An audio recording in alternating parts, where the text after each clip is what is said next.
अस्सलाम वालेकुम दोस्तों, क्या हाल है जनाब? ठीक ठाक। मैं हूँ आपका दोस्त, आपका भाई उस्ताद बूटा फ़ारूक, जद्दा सऊदी अरब से। जी दोस्तों, ये एक जद्दा में एक रोज़ा टूर्नामेंट के कप की जो तकरीब हो रही है उसके इनामात दिए जाएंगे। उस्ताद सरदार इमरान खान साहब की ये छत है जहाँ ये तकसीम इनामात की तकरीब हो रही है।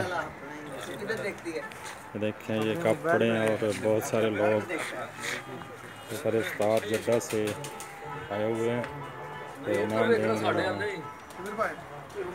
अच्छा सॉरी ये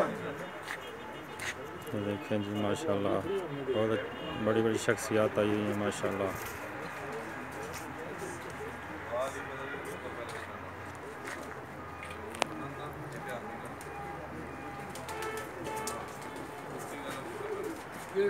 थोड़ी देर में ये तकरीब शुरू हो रही है, इंशाल्लाह जो ही शुरू होती है तो हम आपसे दोबारा राब्ते में आते हैं। ओके जी, अल्लाह।